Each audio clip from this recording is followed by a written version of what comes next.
the other night we basically were looking at the life of Imam al-Ghazali, and inshallah what I'd like to do now is look at his intellectual and spiritual contribution specifically, and then the Ihya and what the importance and the centrality of the Ihya Ulum ad-Din is to this ummah.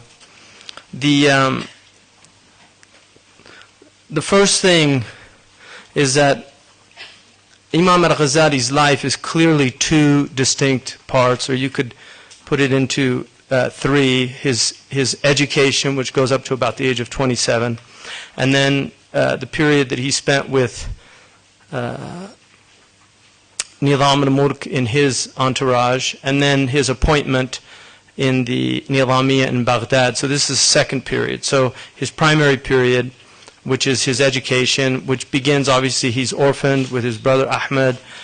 He's trains with some very formidable teachers, and ending with the great Shafi'i and Usuli scholar Imam al-Haramain al-Juwayni.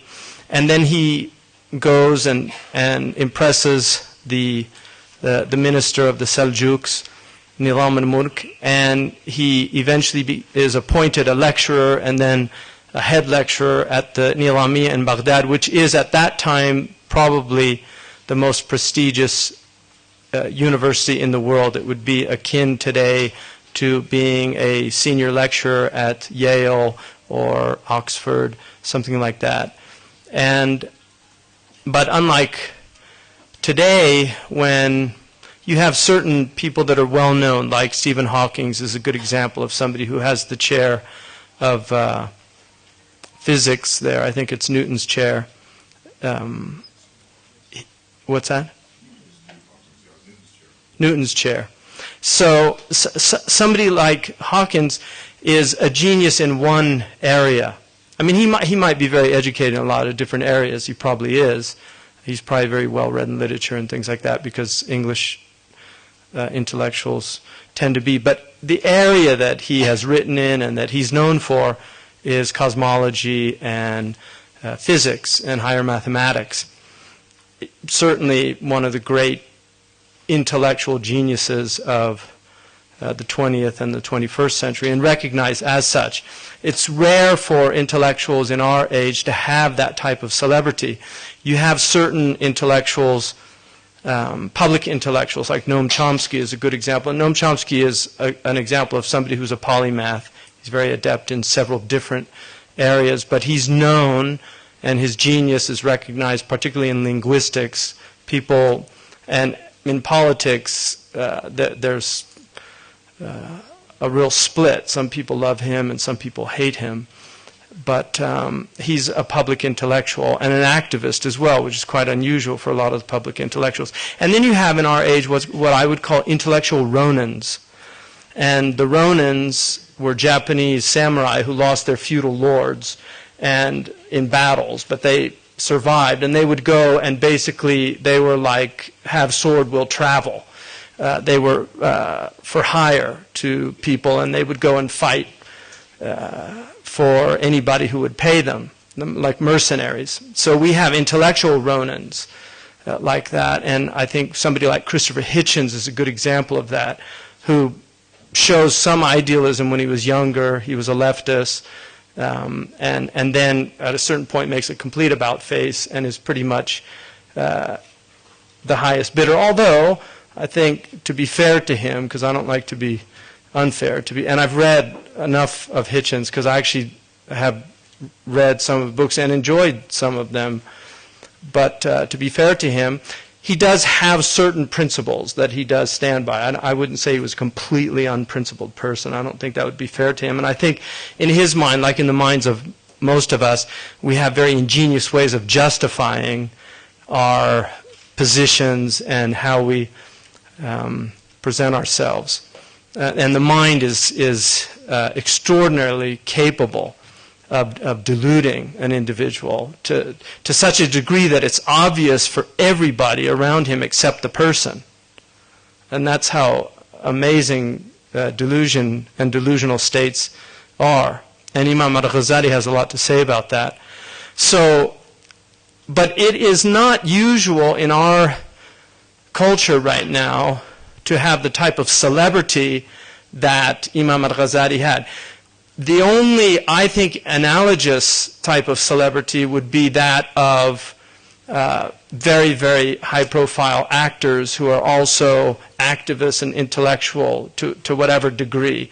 There's people out there that everybody knows, and then you have in the music industry, because in Western culture, the idea of ihsan, of really doing something with excellence, has been reduced to sports and entertainment. There's not a lot of, I mean, obviously it's not fair to grossly make that as a blanket statement, because there are a lot of areas where there's still itqan and ihsan, and certainly I would prefer to fly British Airways because I know the engines are made by Rolls-Royce than, say, Mali Air or Air Afrique, that I know buy old planes that were used in the West for about 20 years, and then they sell them to those countries. So I would certainly prefer to travel on a plane, although sometimes you wonder, because a lot of those funny little airlines actually say Bismillah and Tawakkalna ala Allah before they begin, so, and they need to more than the other ones. So, and I've been on those planes, so I know how that works. I was on a Mauritanian airline once, and when the plane took off, a couple of the seats just broke. Literally, people just fell back. So, I would say that Imam al-Ghazali, his celebrity was like one of these incredibly well-known people today. But he wasn't just known for one thing, like Stephen Hawking, for instance, or Dawkins, or one of those people. He was known for so many different things, and that's one of the most extraordinary things about him. In his first period he's writing early on, as he's writing while he was still a student, but in his first period, his books can be divided into 4 categories. He writes books that are tools, and these are called al-ulum al-ala. They're the tools of knowledge. So he writes books, for instance, he writes in logic, and he's very interested in logic, and logic is important to him. And Ibn Taymiyyah, who was also a great logician, and to such a degree that his famous book, Ar-Raddu ala al-Mantiqiyin, Refutation of the Logicians, is not an attack on logic per se, but on certain aspects of logic. But Ibn Taymiyyah was a logician, and what he finds reprehensible in Imam al-Ghazali's position is not that he was a logician, but that he deemed logic fard kifaya.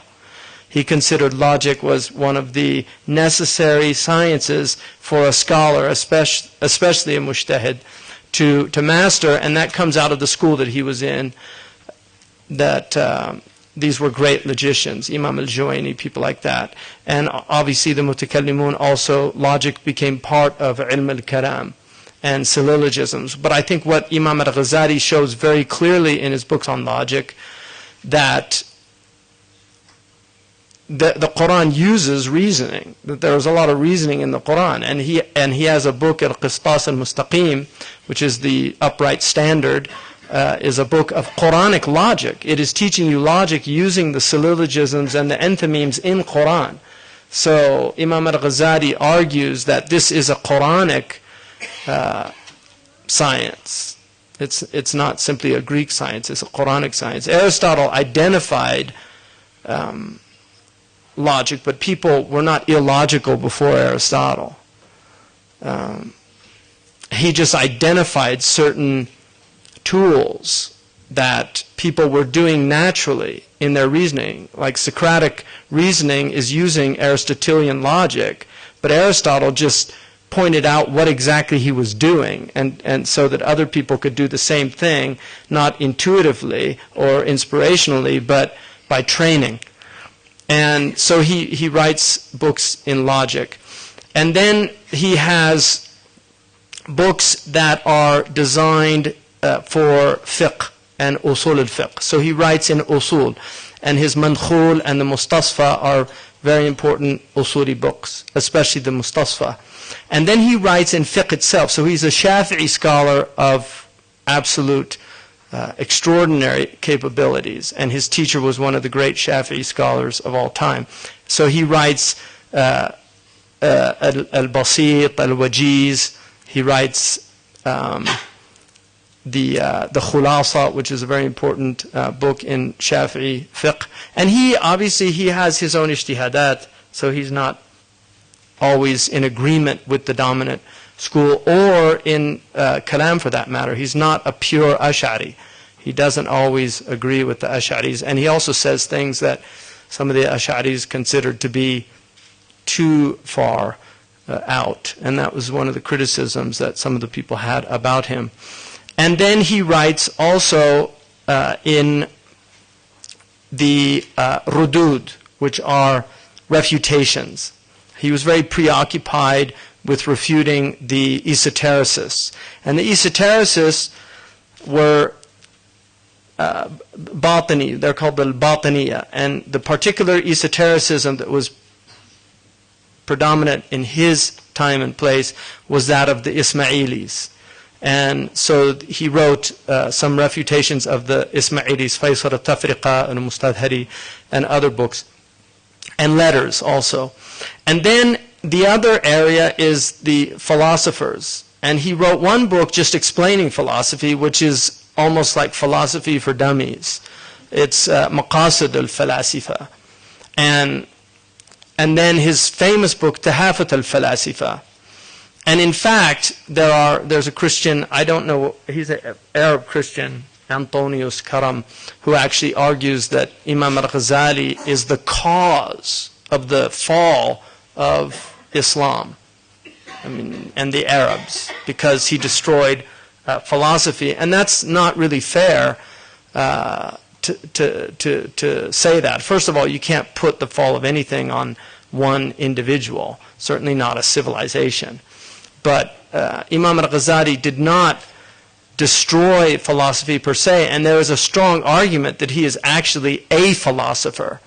And there are people that actually argue that he's actually much more sophisticated, and there's a whole hidden Ghazali in his writings. There's a strong case to be made for that, and people have made that. Ibn Tufail is one of them. The great Andalusian philosopher argues that Imam al-Ghazali is actually a philosopher, and what he's trying to do is bring back philosophy to religion, because he says he's trying to convince religious people to become more philosophical and to try to convince philosophers to become more religious.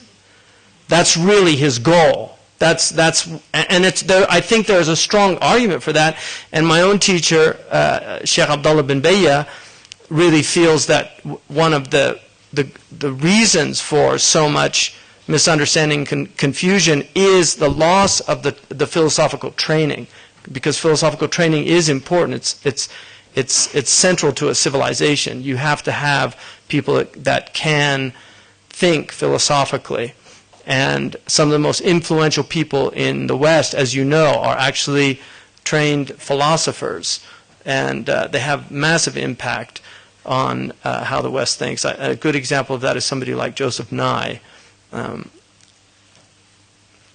Or Kennedy, the fall of civilizations, historian philosopher like Ibn Khaldun. So that's another area. And then the area that is central to his teaching and becomes his predominant obsession after his transformation, after his crises. And this is the third, or you could look at the second phase of his life if you want, the pre-crisis and post-crisis phase. In the second phase of his life, he begins with the Ihya Ulum ad-Din. And he writes that in the first couple of years of his retreat, after he's abandoned the world, really. And the Ihya, what's important to understand about the Ihya is he wrote it with the intention of giving the Ummah a book that in Christianity, in classical Christianity, it could only be compared to the writings of St. Thomas Aquinas, which is the foundation of the Catholic Church. What he was trying to do was really give a Summa Islamica, a Summa Islamica, a book that, beside the Qur'an, would be enough for an educated Muslim. And there are ulama, some consider them hyperbolic in their statements, but there are ulama that have argued, and the Ba'alawi are certainly one group that would argue this from Yemen. There are ulama that have argued the Ihya is all you need as a book for your journey back to God. And so Imam al-Ghazali's Ihya is, the importance of it is absolutely phenomenal. And it really becomes a central book, despite the fact that it was burned in Andalusia. It was burned outside the Masjid of Qurtuba. Ibn Hamdin, who was one of the Andalusian scholars, burnt it. Another famous Moroccan scholar burnt it and actually made Tawbah. The story that's related is that the Prophet ﷺ came to him in a dream and actually had Imam al-Ghazali whip him. So he apologized afterwards. They were bothered by a statement that he made in the Kitab al-Tawheed wa Tawakkul, the book of divine unity and reliance upon God, which is Laysa fi imkan abda' mimma kan. A lot's been written about it. Imam al-Ghazali himself wrote about it. And it's a very sophisticated, intriguing, and complicated statement. But that bothered a lot of people. And they also, Ajaib al-Qalb, which I talked about the other day for those that were there, the 21st book, a lot of people were bothered by statements that he made about the ruh and the nature of the ruh. So, as for the hadith, the other criticism about the hadith, Ibn Kathir says that the Ihya is a great book. He was a student of Ibn Taymiyyah. He said it was a great book, one of the most extraordinary books. And he mentions the weakness of the hadith in the book. And he said you'll find in there manakir, gharaib, and he says mawdu'at. But then he says, but it's well known that this is not really a big deal in books of that ilk.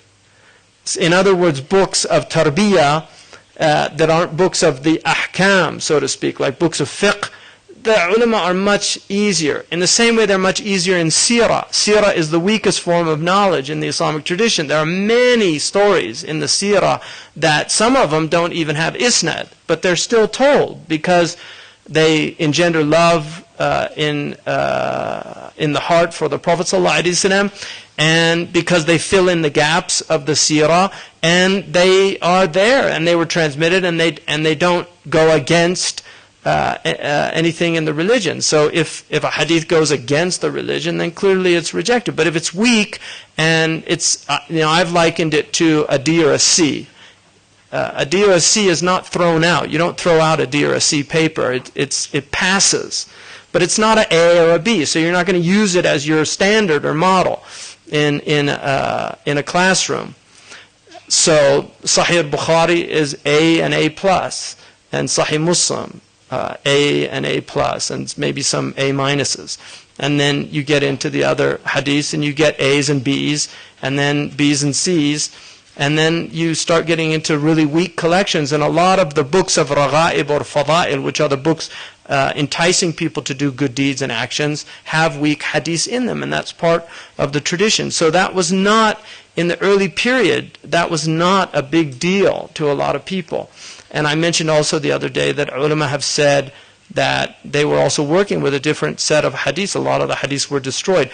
Only recently some completely unknown hadiths that were in the Musnad were discovered in Egypt that aren't even in any of the printed editions of the Musnad of Imam Ahmad. There was some hadiths from the Musannaf Abdul Razak that were discovered in Yemen about 10 years ago that weren't in the Musannaf that's printed, or the Musannafat. A lot of hadith work is still there to be done. So this idea somehow that because we don't have any specific source for it, to say that it has no basis, is a dangerous thing to do. And that's what Imam al-Ghazali, the people of adab with him usually say things like, lam ajid lahu asla, I didn't find any source for this, or lam aqif alayhi, I couldn't find this. But to say la asla lahu is a very difficult thing to do, because it means you know every single hadith. And there's a famous story of Imam al-Zuhri. It's actually one of my favorite stories of the ulama, because Imam Zuhri was one of the greatest muhaddithin of his time. He's a source for many hadiths in the Sahih collection of Imam al-Bukhari and Imam Muslim.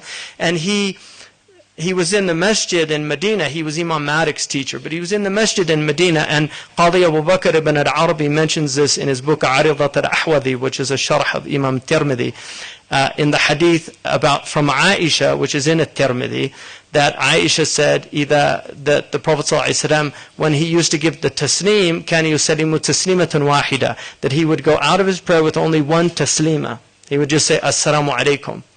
And that's the Maliki madhab. And the Malikis don't just take it from that hadith, which is weak. It's a weak hadith from Aisha. But in the sharh,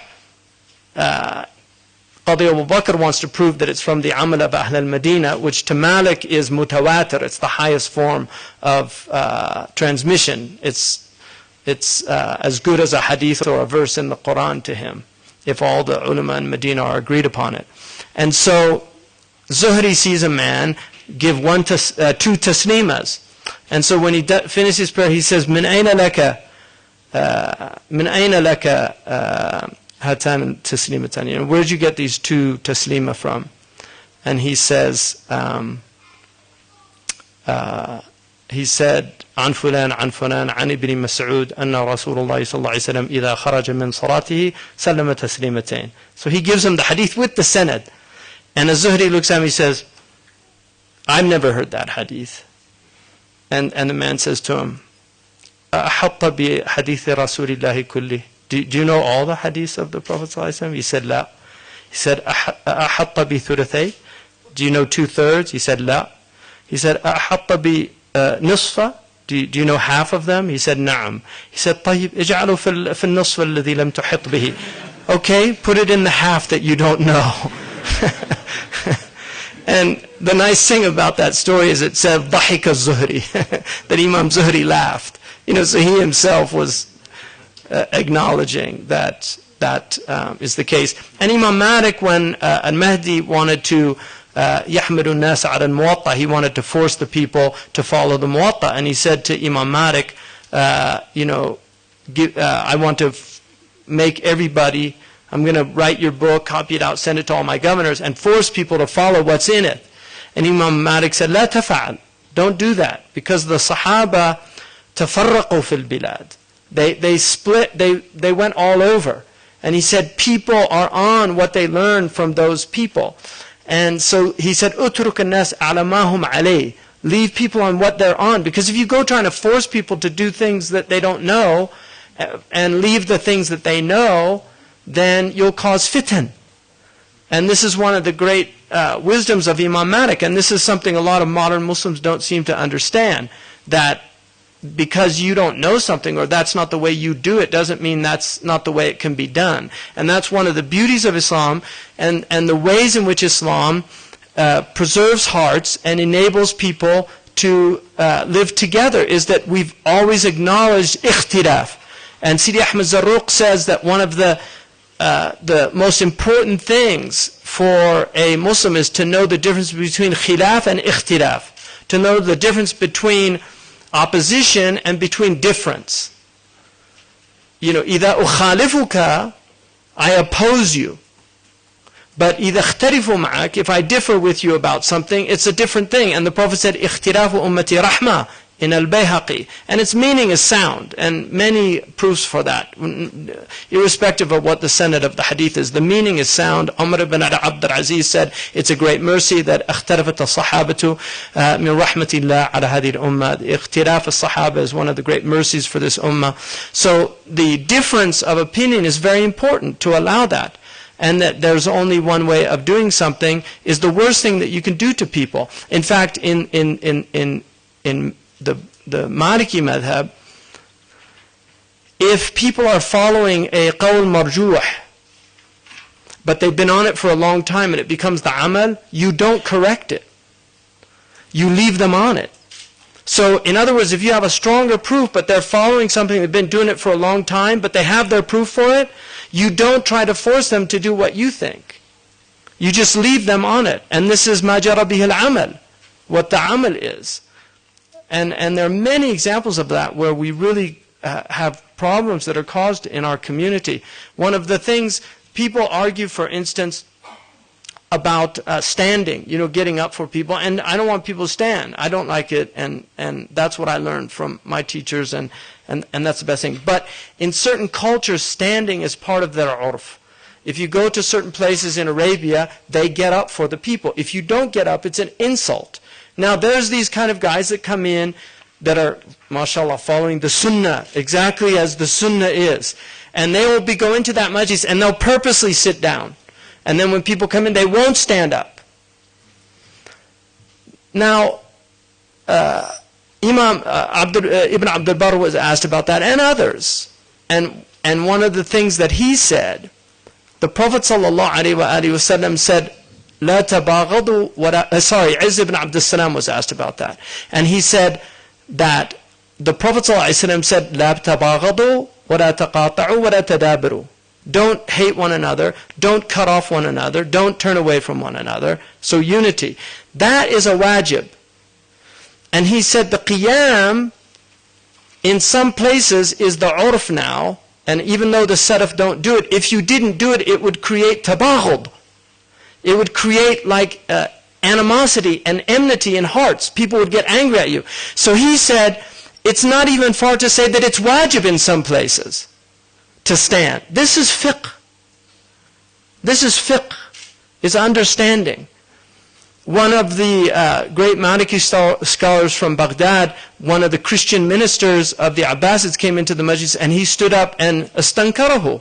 The ulama that were in the gathering, they were upset about it. And when he left, he said, I noticed you all got upset because I stood up for this Christian minister. And they said, the Prophet ﷺ, taught us not to ta'zeem, and especially for Nasrani. And he said, the affairs of the Muslims is in this man's hands. And if I don't show him respect as a scholar, he's going to take that out on Muslims. Fiqh. This is understanding, tawazun. And this is what people have lost. So Imam al-Ghazali wrote this book. And the books that follow it are either summaries, like the Kimya Sa'ada is a Persian summary of the Ihya Ulumuddin, or Kitab al-Arba'in, which Imam Zayd is teaching you. He writes summaries of these things, khulasa, and his final summation is Ayyuhal Walad, which is a tiny little book. And this is basically, it's an amazing book, because he basically argues. A man asks him to give him really something that he can hold on to. And the book it's translated into English. You should all read it. O Youth, I think it's called. Walad, though, in spiritual tradition, is somebody who hasn't realized yet. So you could be 70 years old and be a walad. A walad is an immature, spiritually immature person, as opposed to a rajul. And women go under that category of rijal as well. It's because at a certain point it's ilm al-rijal is men and women. There are many women in ilm al-rijal. So Imam al-Ghazali writes the Ihya, and this book has an immense impact. And I just want to look at the structure of the book to help you understand the architecture and the importance of the architecture. The first thing that he tells us is that the Ihya is in 4 sections. They're called arba'. Ruba' is a fourth, from arba'a, which is 4, or arbi'a. And he basically puts in each section 10 books. So altogether there are 40 books. And 40 is a sacred number. And Imam al-Ghazali there's definitely an element of sacred numerology in Islam. Numerology is very dangerous, obviously, as most of you know, because there's a type of madness that goes with numerology, and you can go insane with numerology. People become obsessed. 23 is an obsessive number for some people in the West, and then gambling is a lot about numbers and lucky numbers, and people become very obsessive about numerology.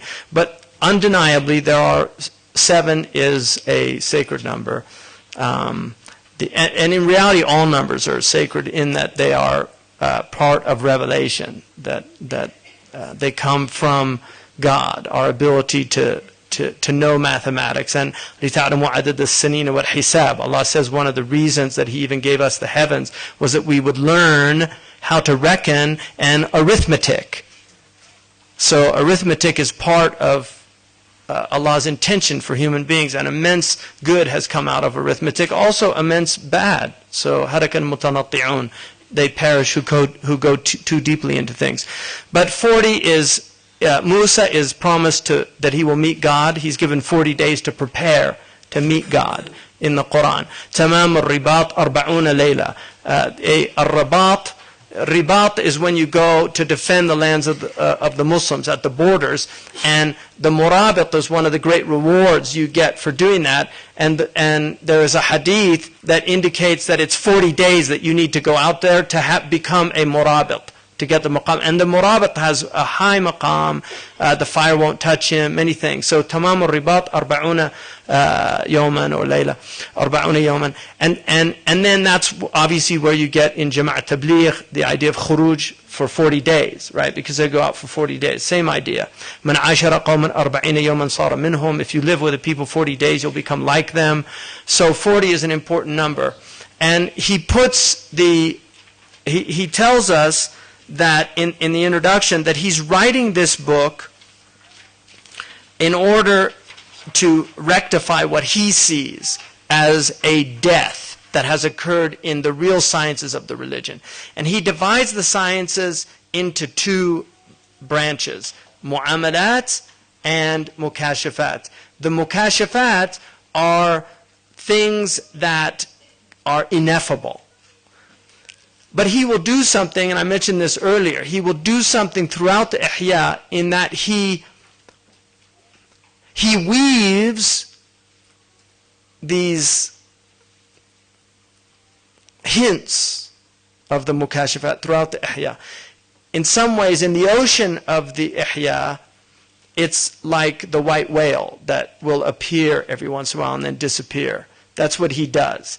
He shows the head and then it sinks back in. And he will titillate you by this. He wants to draw you in.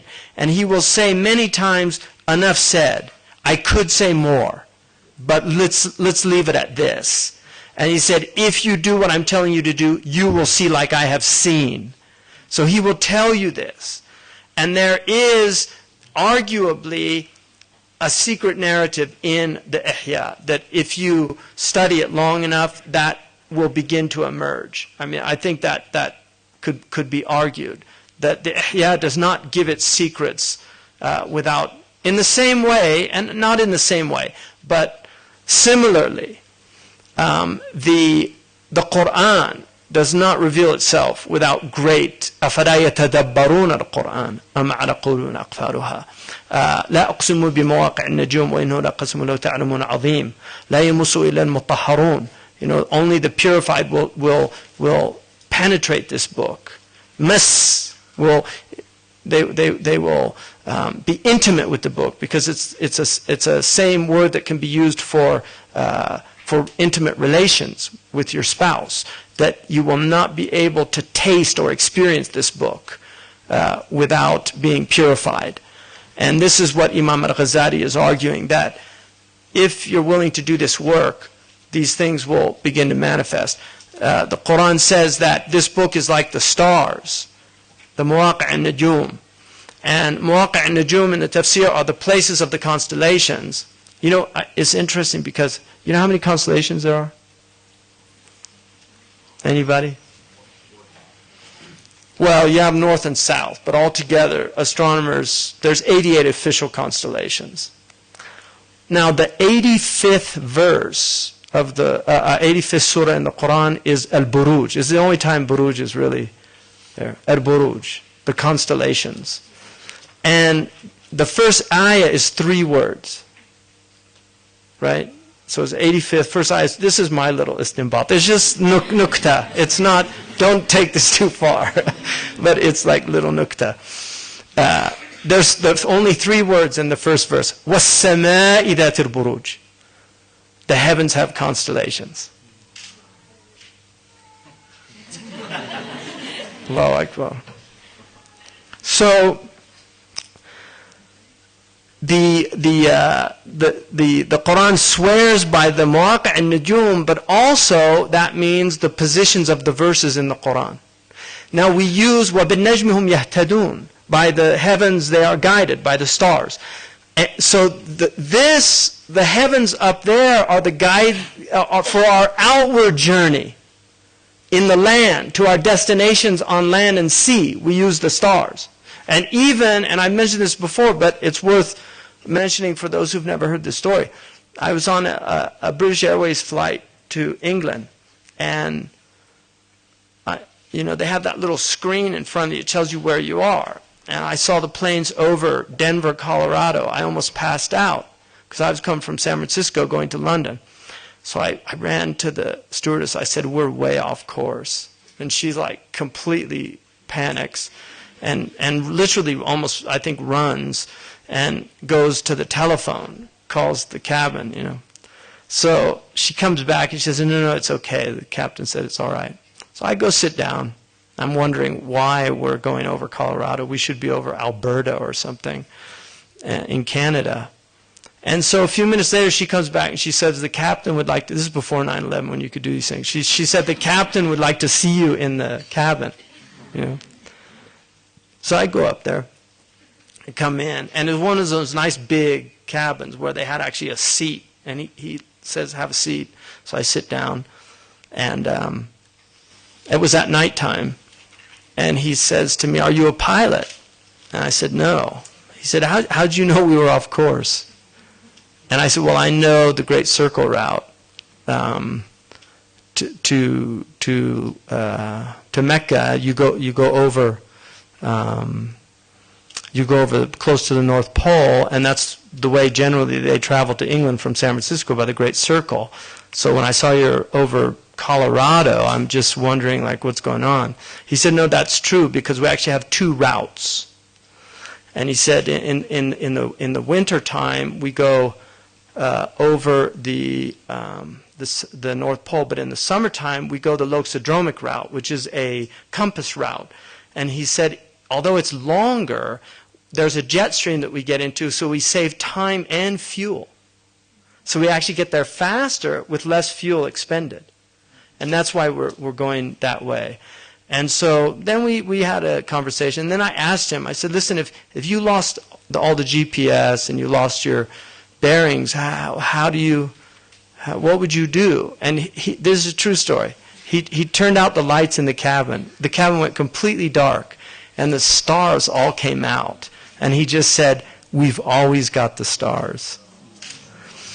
And that is the reality, that in the end, that's how we find our coordinates. It's celestial, by our outward journey and by our inward journey. So the Mawaqi' an-Nujum are the places of the verses, because the verses are nujum. And ashabi kan nujum. My companions are like stars.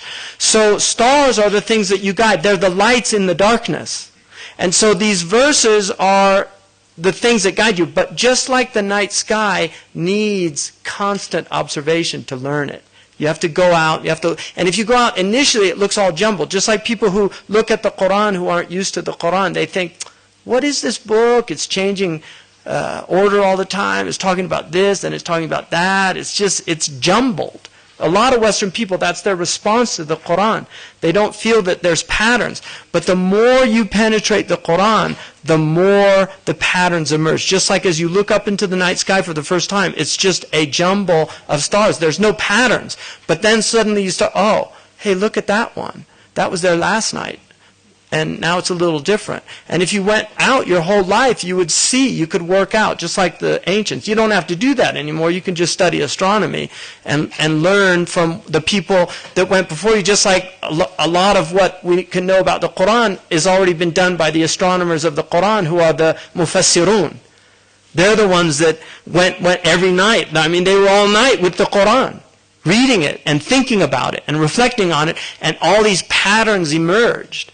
And that's why you have these great tafsirs like Fakhruddin al-Razi or Imam al-Biqa'i and many of them. Ibn al-Zubair, amazing book on tanasub al-ayat, how the ayat are all related to each other. So Imam al-Ghazali is basically, he tells us that you have the mukashafat, and these are things that we don't speak about, although he does speak about them. But he does in a way that is ambiguous and is only giving you a taste. And some of the isharat that show up in, I read an amazing ishara today from Sidi Ahmed Zarruq, who mentioned that Abu Abbas and Mursi said about يَهَبُ لِمَنْ يَشَاء إِنَاثًا وَيَهَبُ مَنْ يَشَاء إِنَاثًا وَيَهَبُ مَنْ يَشَاء الذُّكُورِ, that he gives some daughters. He said that's ibadah without the ilm. It's worship without knowledge. And then he gives some sons. He said that's knowledge without worship. And then he gives the two to some. Yuzawwiju. He gives them both ibadah and ilm. That's an ishara. It doesn't negate the outward of the meaning. Because if you negate the outward and say this is what it really means, you're a batini. But an ishara can come, these are insights that come out of the Qur'an. So Imam al-Ghazali says the second aspect of it is what he calls al-mu'amala, ilm al-mu'amala. And this is the behavior that is needed on your journey to God. He's saying that there is a behavior that you need to get to Allah subhanahu wa ta'ala, and that's called al-mu'amala. And he said, this is the subject of my book. I am writing a book of mu'amala. I'm not writing a book of mukashafa, but what I'm telling you is if you practice this book of mu'amala, you will begin to taste the mukashafa. That's what he's arguing in this book. And so he divides it into four because he says that the mu'amala has a zahir and a batin. There's an outward aspects of the mu'amala and inward aspects of the mu'amala. The outward has also two, al-ibadat wal-adat. It has devotional practices and customary practices or habitual practices. Devotional practices like prayer and fasting and zakat and these things, and then habitual practices like eating and drinking, the marriage life, companionship, friends. These are all the outward. So he said the outward has two. Ibadat, mu'amalat. That's the first 20 books. How does he begin it? He begins it with Kitab al-Ilm, because he says this is ghayat al-muhim, it's of the utmost importance in studying this knowledge. So he gives you the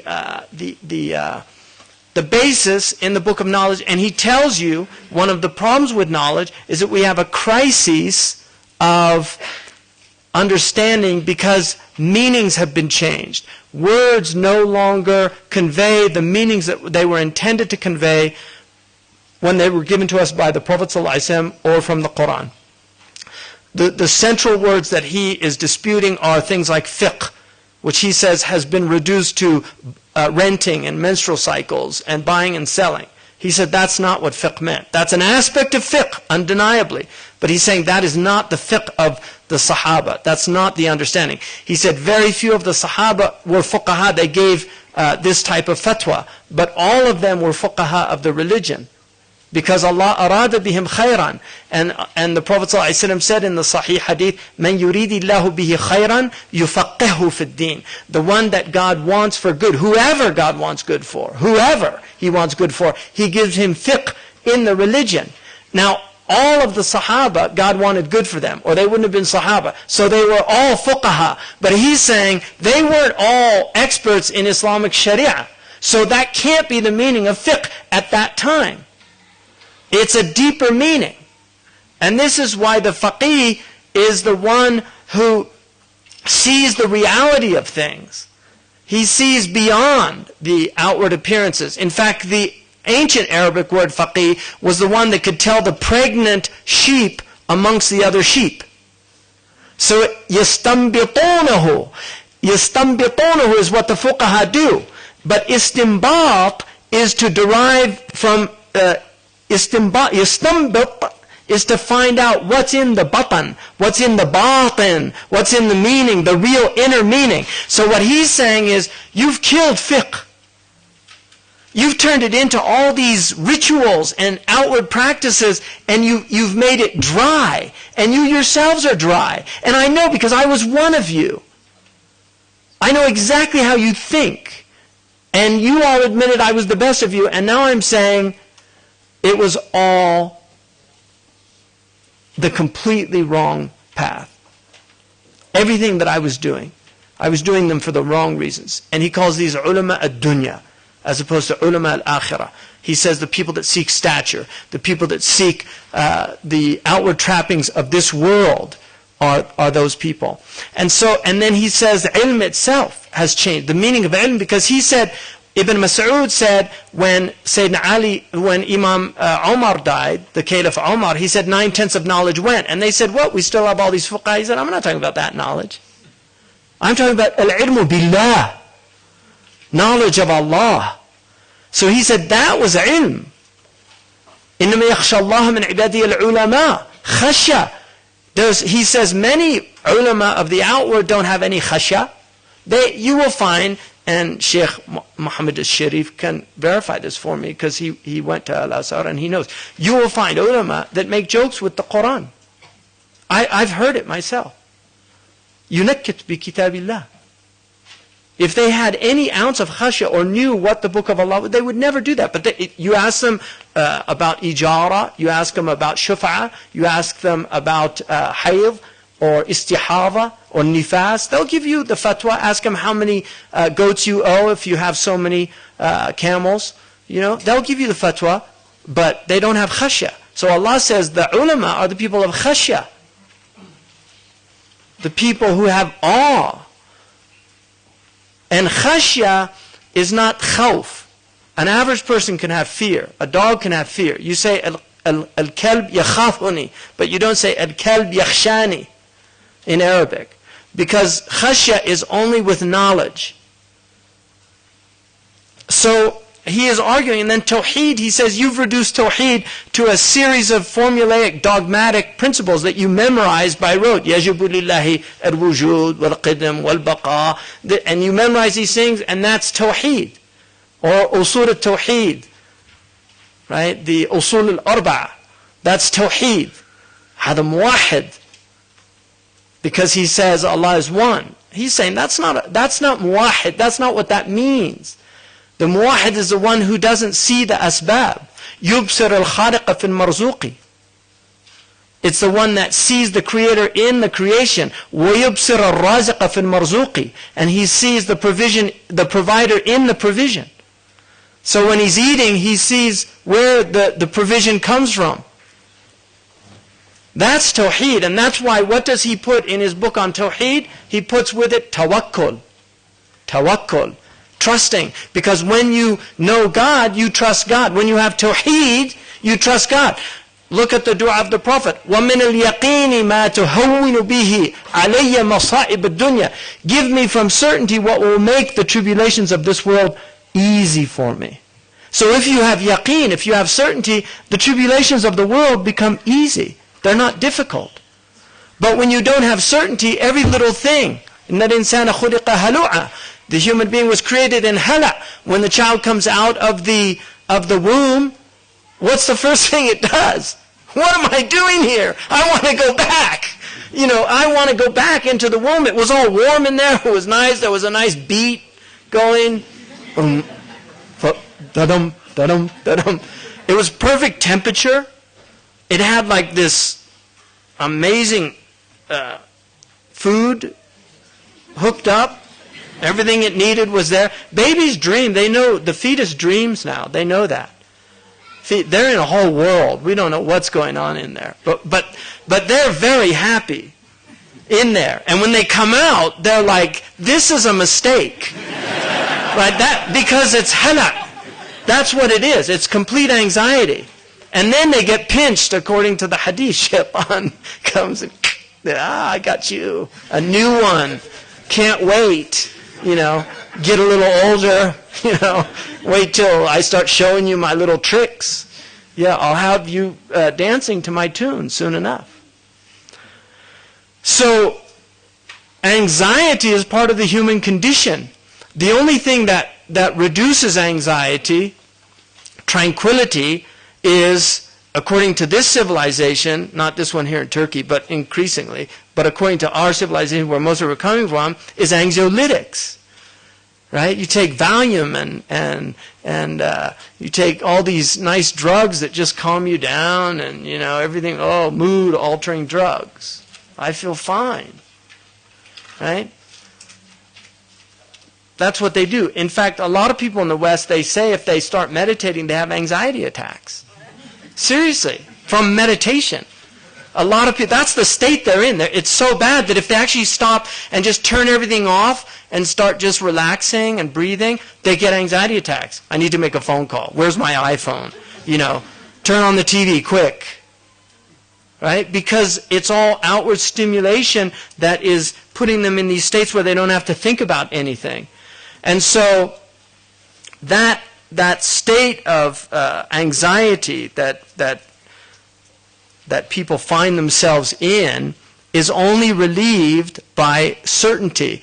And that tawheed is what gives you that certainty.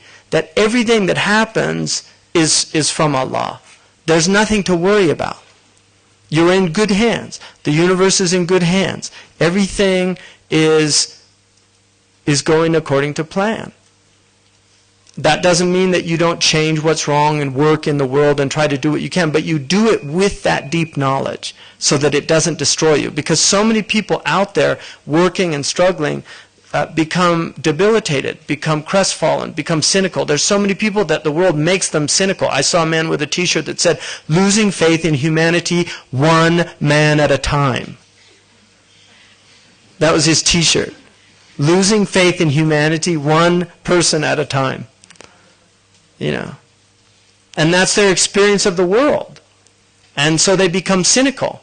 But if you have certainty and جَعَلْنَا بَعْضَكُمْ لِبَعْضٍ فِتْنَةً أَتَصْبِرُونَ, we made some of you a test for others. Allah made some of you a test for others. Family is a test. Right? Everybody knows that. You can nod. It's a big fitna, family. Brothers and sisters, sometimes fathers and mothers. They're a tribulation for people. But Allah says, will you show patience? Because they're there to teach you. They're there to learn. Your children are there to teach you patience.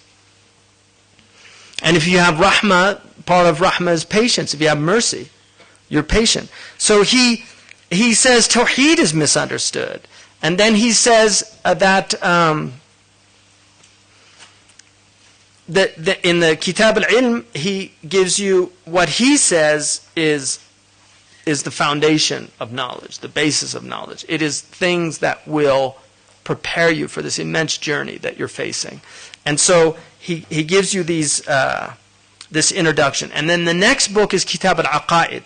And the reason that he does the Kitab al-Aqa'id that way is because he wants you to make sure that you have the foundation about God before you start this journey. You have to know who your Lord is. And then you have to know the basic tahara, asrar al-tahara.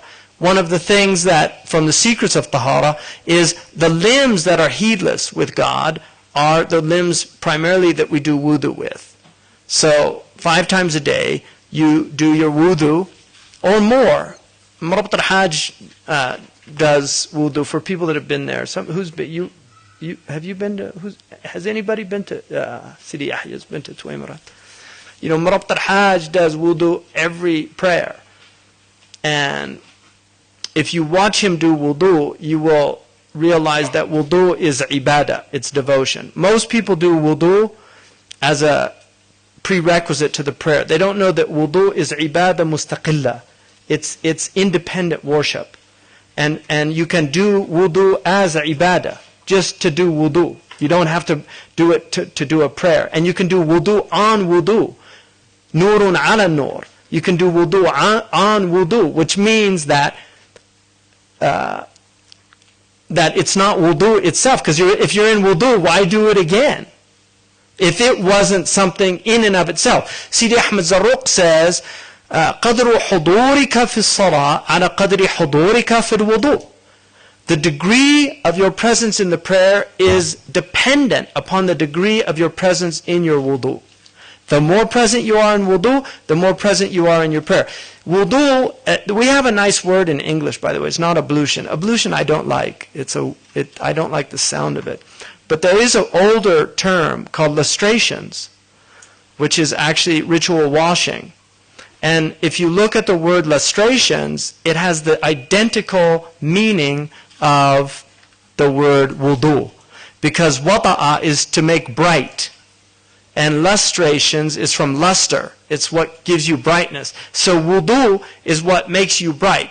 And on Yawm al-Qiyamah, today the Imam was talking about wujuhun yawma idhin muswaddah, that faces will be blackened. And he said, I just heard him in Turkish say, Nuri Muhammad mahroom. They're deprived of the light of the Prophet ﷺ. So the wudu is how the Prophet knows his ummah. He sees the whiteness, the brightness, not necessarily like whiteness of skin, but the brightness of skin. And that came from the lustrations that they did in this life. So he gives you the secrets of wudu, of tahara. And then one of the things that Sidi Ahmed Zarruq says about ghusl is that when Allah gave as one of the blessings of human beings the act of intimacy with their spouse. And the act of intimacy is, he says that because he gives it's a culmination of complete tranquility and istighraq, like they are completely annihilated in that state.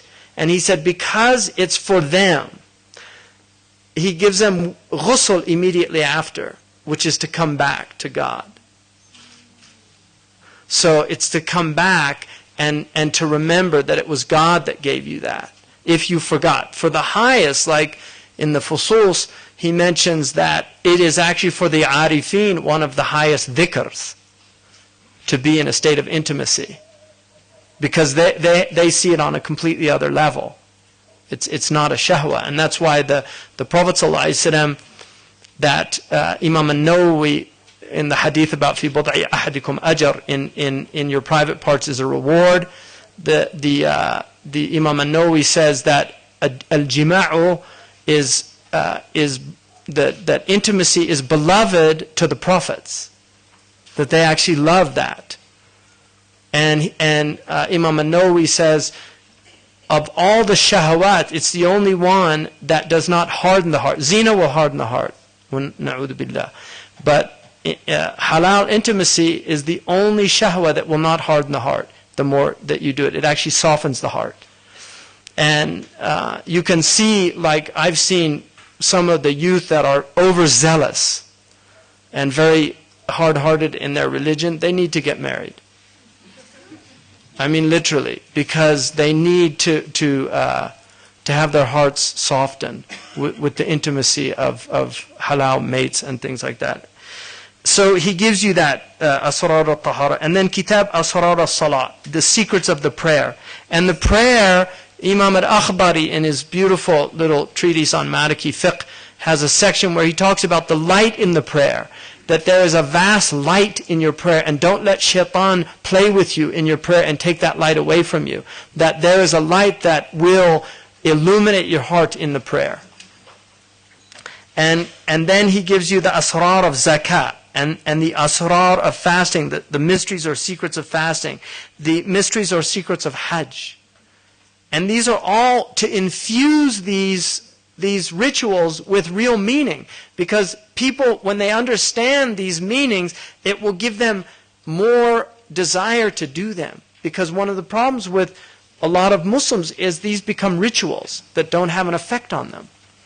And then he gives you the adab tilawat al-Qur'an, the comportments or courtesies of recitation of Qur'an. And Qur'an is central, and we're going to get into that inshallah together, looking at Imam al-Ghazali's theory of the Qur'an. But the Qur'an is central to Imam al-Ghazali's teaching.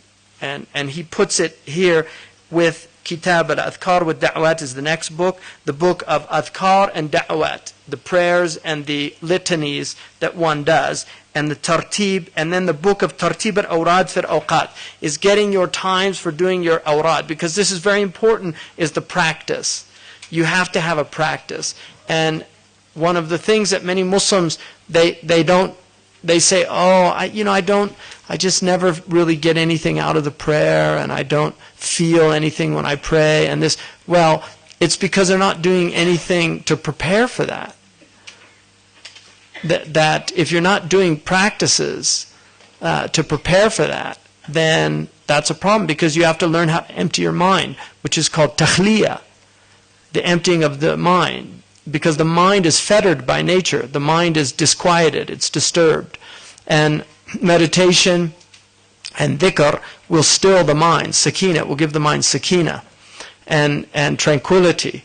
And if you don't do that as a practice on a regular basis, then when the time comes, and one of the amazing things about the prayer is all you have to do is do Allahu Akbar, and suddenly, things will happen, come to people that, where did that come from? Why am I thinking about that? They weren't thinking about anything, but right as they said Allahu Akbar, that bill that I have to pay, or I need to go there, and I better call so-and-so, and if I don't do that, all those things flood the mind, because the mind is untrained. People haven't done the work on the mind. And so, those are the 10 books that he gives. And then in the Ruba al-Adat, it's also got 10 books. What time is it? What's that? 15 more minutes? Okay. So in the book of Adat, he begins with the adab of eating. And this is very important to Imam al-Ghazali. One of my teachers, Shaykh Bashir al-Shaqfa, great scholar in the Emirates. He lives in Al-Ain. Really great scholar. And a scholar of spiritual insight, like ilham. Whenever I have visited him, I always bring a kunnash, a notebook, and end up writing about half of everything he says, because he just speaks pearls. But he wrote a book on the dhakat of the Maliki madhab, like the book of halal food. And he wrote an incredible introduction about the importance of food in our religion. And we tend to forget this. So here's a little pitch for Saffron. We tend to forget the importance of halal and good food, because the Qur'an talks about halal and tayyib. It's halal, but it's also tayyib. And in Surah Al-Kahf, he tells him to go find the purest food, azka, the purest food. He didn't just say, go find some food for us. He said, go find pure food. And so the idea of eating pure food is very important. But the adab of eating, the ritual that goes with food is very important. Traditionally, Muslims did not eat and walk. Now people eat on the run. We have fast food. And then we have slow digestion. Right? And then there's a whole billion-dollar industry of antacids for people out there, because their digestions are so shot, because they eat. First of all, if you don't say Bismillah or some type of grace, if you don't, and I really think in America they stopped saying grace. They used to say grace, and some people still do, but a lot of people don't. But when people stop saying grace, the barakah of the food is gone. And the Prophet ﷺ said, if you don't mention God's name over food, shaitan eats with you. And the hadith of the shaitan who's really fat, and he meets the shaitan who's skinny. And the fat one says, what's wrong with you? You look really bad. And he said, I've got a really bad assignment.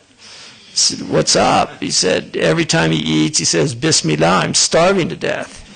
And every time he sleeps, he says his prayers, and I'm not getting any sleep, you know. So his shaitan is getting weaker and weaker and weaker because this person is in a spiritual state. He says, oh, you poor guy, I've got a great, he eats, never mentions God, I eat all I want. When he goes to sleep, he doesn't do anything, I get good rest. So his shaitan was really strong. So the more heedless you are, the stronger your shaitan gets. And the more present you are, the weaker your shaitan gets, until it stops influencing you.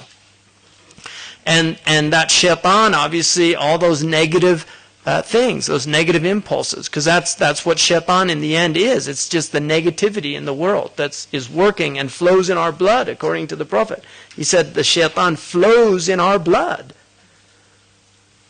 So the importance of the adab of food, of eating good food, of healthy food, and eating then not too much, because if you overeat, it slows you down. It slows your mentation down. You can't think. Al-batnatu tudhib al-fitna. That big stomachs will cause the intellect to diminish. So the more you eat, and that's spiritual intellect. Don't think that, you can be fat and be a genius. Henry Kissinger's example of that. You can be very hefty and be very smart. But that's not what they're talking about. They're talking about spiritual intelligence. It will dull your spiritual intelligence. And that's why one of the foundational aspects of Abu Madyan's path is ju'a. The way of the abdal is ju'a. It's hunger and sahar, getting up at night. And samt and uzra. Those are the four things of the abdal. Silence, seclusion, hunger, and getting up at night. So that's a very important aspect, and that begins his book of the adat, or the norms and behavioral aspects of the religion, and then the nikah, which is marriage, and then kitab ahkam al-kasb, livelihood. If you're going to get married, you have to earn a livelihood, and so that's important. Then the book of halal and haram, because if you're going to go out into the world, you better know what's halal and haram. You see, the architecture of this book is really quite extraordinary. I mean, it's really amazing how he did this. And then Kitab Adab al-Sahba. When you go out in the world, you're going to have friends and companions, so you better know how to be with people. When mu'ashara ma asnaf al-khalq, how to live with different types of people. There are different types of people in the world. There's good people, there's bad people. There's people that are shar la budda minhu. They're bad, but you have to deal with them. Right? So all of these aspects are out in the world. Kitab al-Uzla. And then the idea of seclusion and spending time with you and your Lord. You have to have time for yourself and for your Lord. And then Kitab Adab al-Safar, the journey. Now this also has, Safar is one of the great metaphors of the spiritual path. The whole world is a metaphor. Everything in the world is a metaphor. And one of the great metaphors is traveling, because we're all on a journey. We came into the world on a journey. And the world itself is a journey. Your breaths are like your steps.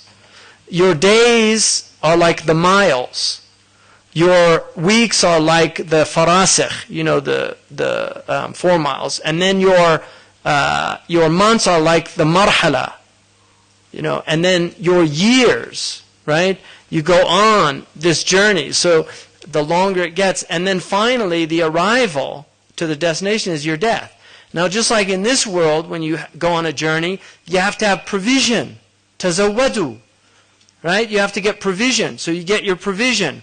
And then you have to have like the map of where you're going. You have to know where you're going. You have to have the passport and visa. You need passport and visa, right?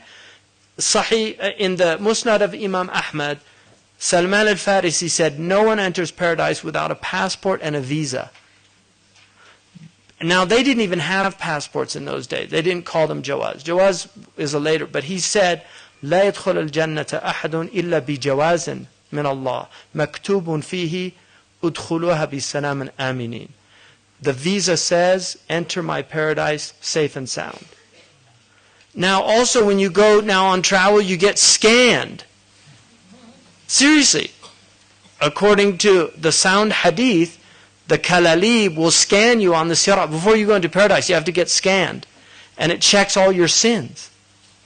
So just like you have scanners now, like you have scanners that will see if there's a gun, or you go to the hospital and they have scanners that will see if there's a tumor or something. These scanners see if there's arrogance. The Prophet said it's mu'allaqatun ma'muratun. It's suspended and programmed. Suspended and programmed. And it will literally scan the person on the sirat. And if it sees something, it has makhalib. It has like and he said it's made of hadid, it's iron. And it latches on to the person who's got sins and pulls them. If there's good, the soul will struggle against it. And the Prophet ﷺ said some of them will be makdush, they get flesh ripped from them that will heal by the time they get packed. So it doesn't get them. And other ones it pulls them and throws them out because they're not ready to go in. Those are called the jahannamiyun. They have to go to get like pasteurized, to get purified, because they didn't do the work here. So it's all, the safar is very important. Safiru tasahhu. Travel on this journey and become well, spiritually well. So that's the spiritual journey. Sihu tasahhu. Siyahatu ummati al-jihad. The tourism of my ummah. I mean, siyaha didn't technically mean tourism, but it's the modern word for tourism. The tourism of my ummah is jihad. That's the siyaha, the traveling in the earth of my ummah is to go and do jihad. And first of all, jihad of nafs. That's the real jihad, which is not to negate the other jihad. And we have to believe in that. It's not how it's being defined today as far as I believe, but jihad is part of our religion. Defending the lands of the Muslims is a sacred duty, binding on Muslims. How and when you do that is another matter.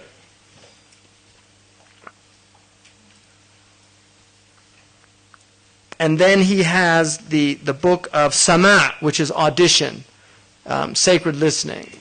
And people say, oh, a'udhu billah, the bid'ah. My Jews, really people say it. Imam Shatibi mentions in his book that a group of people, busybodies, came to Omar and they said, we have a problem with our Imam. He said, what's the problem? He said, every time he finishes praying, he sings. So Omar gets up, gets his durra. He had a little stick. He goes, and they take him to this Imam. He meets him.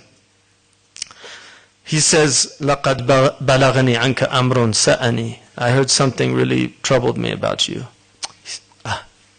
قُلْ لِي يَا أَمِيرَ الْمُؤْمِنِينَ. Tell me, أَعِينُكَ عَلَى نَفْسِي. I'll help you. Deal with me. And he's a good man.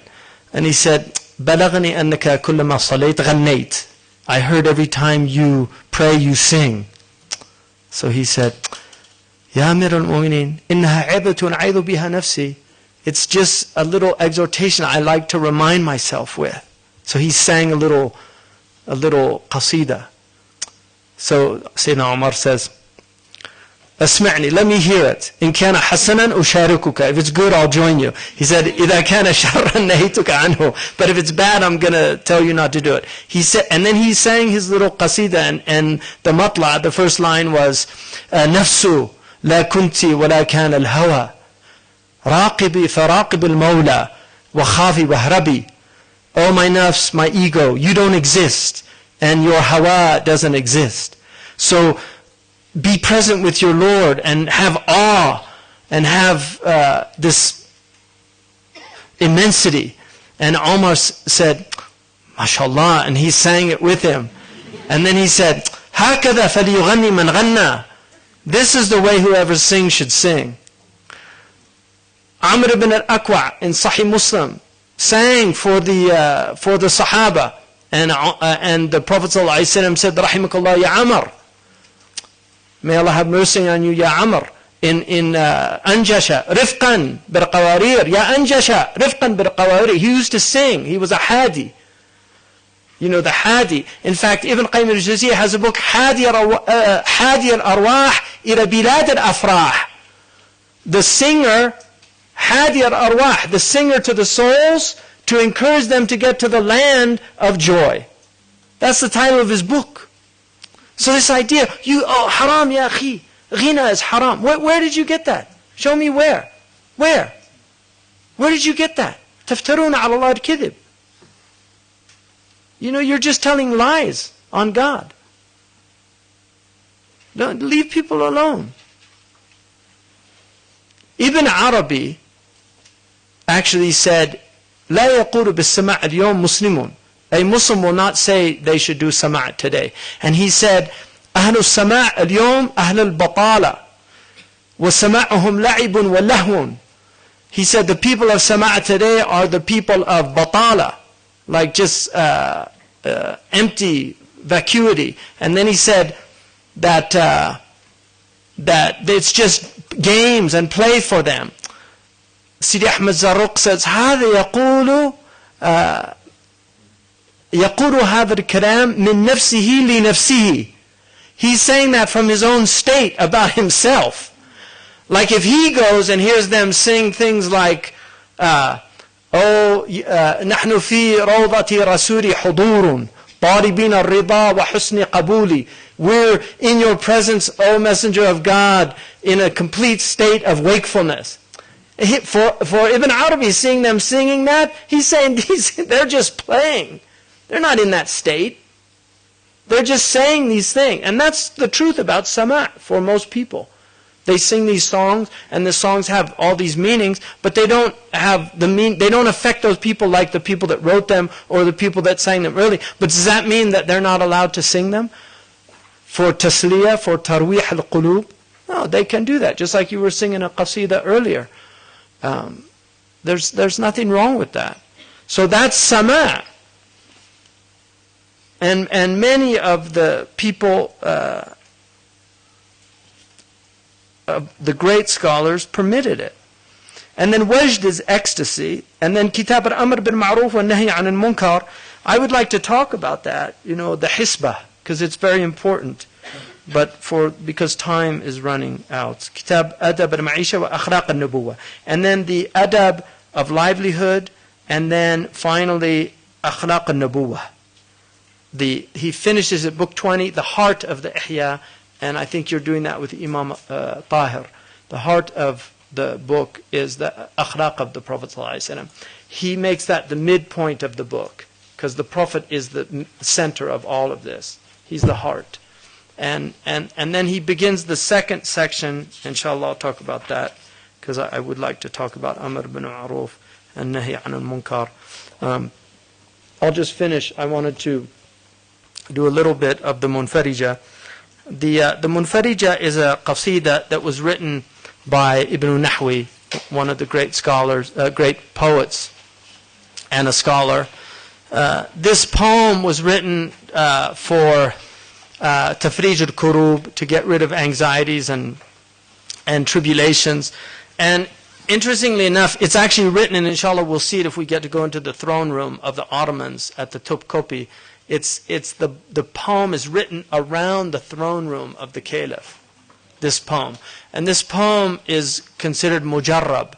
It's been tried and tested many, many times for getting rid of kurub.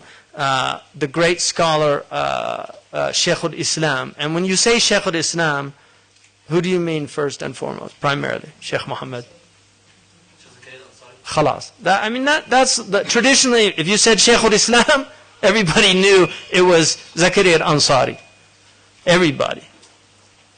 There are other Shuyukh al-Islam, and Ibn Taymiyyah, by many scholars, considered him a Shaykh min Shuyukh al-Islam.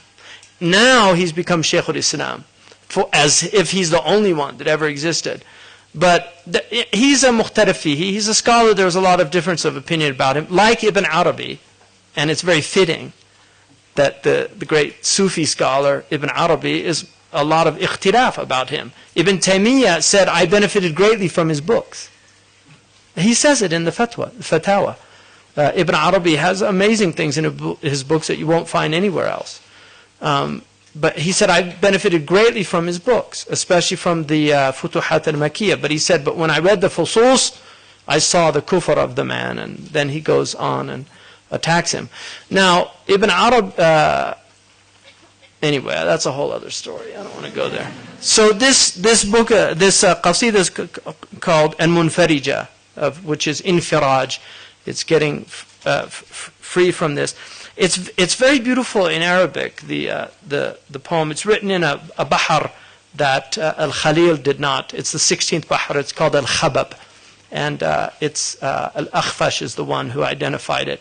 The bahar is basically, for people that are studying Arabic or arud, it's fa'ilun, fa'ilun, fa'ilun, fa'ilun, fa'ilun, fa'ilun. So, اشتدي أزمة تنفرجي اشتدي أزمة تنفرجي فاعل فاعل فاعل. That's the way it works. Khabab is fast, it's quick. So it's because it's a quick, it moves very fast. But he begins it by saying اشتدي أزمة تنفرجي, get worse, O crises, so you can get better. قد آذن ليلك بالبلج, your night has declared the coming of the morning. And one of the isti'arat of crises is the coming of the dawn, because they say the ashaddu dhulam qabla al-fajr, the darkest time of the night is right before fajr. And so when things get very bleak, it means that the faraj is coming. And intidhar al-faraj ibadah, to wait for Allah's opening, is a type of worship. It's devotional practice to wait for Allah's opening. And the ummah is in a time of real tribulation. Like we're in Turkey right now, there's refugees on the border from Syria right now, good people that are really suffering. There's suffering going on right across the way in Libya, horrible things happening. There's, Yemen is a mess. Egypt's been through incredible tribulation. Iraq, hadith wala haraj. Afghanistan, Chechnya. I mean, there's just so many places where the Muslims are suffering, and other peoples as well. But I mean, our ummah has particularly been really hard hit of late. And there were many things that people used to do that they don't do anymore. But during these times, they used to get together and do khatam. They would do khatam al-Bukhari, khatam al-Shifa of Qad'iyad. They would recite al-Munfarija. They would recite Dua al-Nasiri if you were in North Africa or West Africa. And there are a lot of things people did. And people now, it's just, these things happen and people don't really do anything. They just kind of moan about it. But in the end, it's all in the hands of Allah. So this is, azma is shidda, it's a crisis, it's difficulty, and tanfariji means to be removed, tankashifi. Adhana is, the balaj is the ishraq, it's the light that comes at the dawn. And there are many verses in the Qur'an about this. La tayasu min ruhillah, don't despair from the grace of Allah. Innahu la yayasu min ruhillah illa al-qawm al-kafirin. Only the people of disbelief will ever despair from the grace of God. And قُلْ يَا عِبَادِيَ الَّذِينَ أَسْرَفُوا عَلَىٰ أَنفُسِهِمْ لَا تَقْنَطُوا مِنْ رَحْمَةِ اللَّهِ. Say to the believers who have been extravagant with themselves, in other words, they've oppressed themselves or wronged themselves. Allah says, ثُمَّ أَرَثْنَا الْكِتَابَ الَّذِينَ اصْطَفَيْنَا مِنْ عِبَادِنَا فَمِنْهُمْ ظَالِمٌ لِنَفْسِهِ. And then we gave this book to those whom we have chosen from amongst our servants. And among them are those who oppress themselves, the people of ma'asiyah. These are the musrifuna ala anfusihim. But they're still from the chosen if they believe and if they don't deny the prophets. They're still from the people of istifa. And that's what Allah is saying here. La taqnatu min rahmatillah. Don't despair. No matter how bad you have become, don't despair. Because you can get to a point in dunya where everybody rejects you.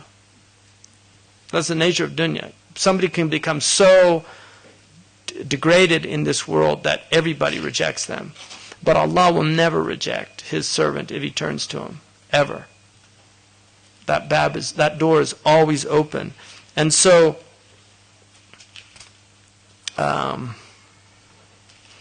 وَمَنْ يَقْنَطُ مِنْ رَحْمَةِ رَبِّهِ إِلَّا الضَّالُّونَ. The only people that despair from the mercy of their Lord are people who are astray. And then Allah says that He will test us with fear and hunger and deficiency in wealth and selves and fruits. So give good news to the people of patience. And patience is there are 4 levels of patience. You have to have a sabru ala ta'a, to be patient with ta'a, and sabru an al-ma'asi, to be patient with avoiding the ma'asiyah.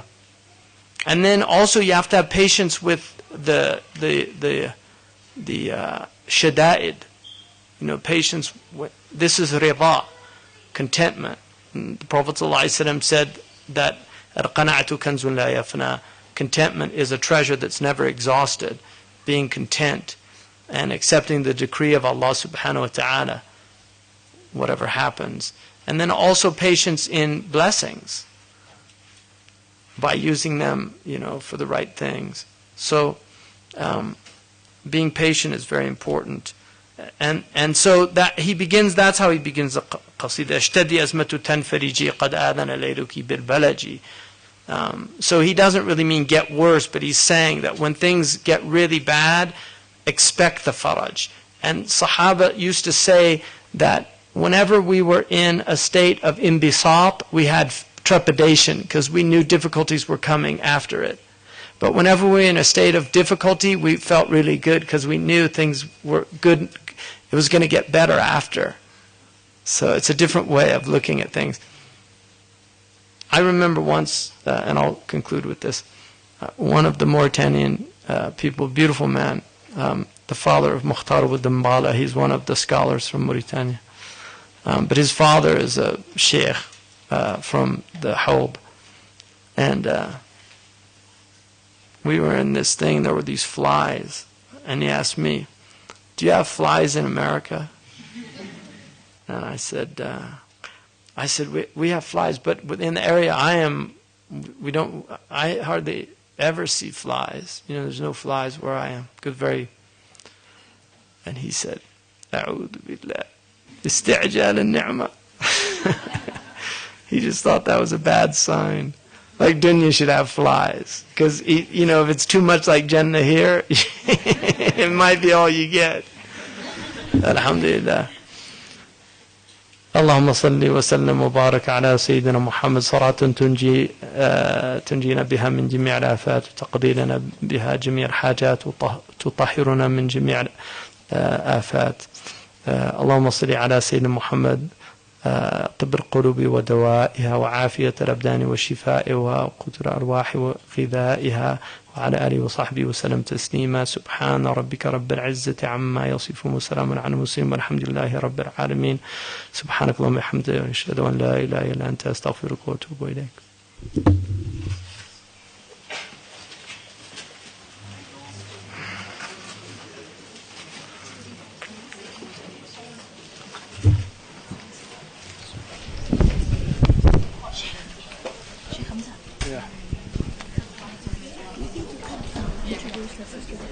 Oh yeah.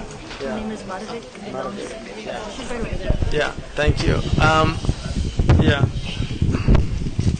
I just wanted to congratulate and also welcome into the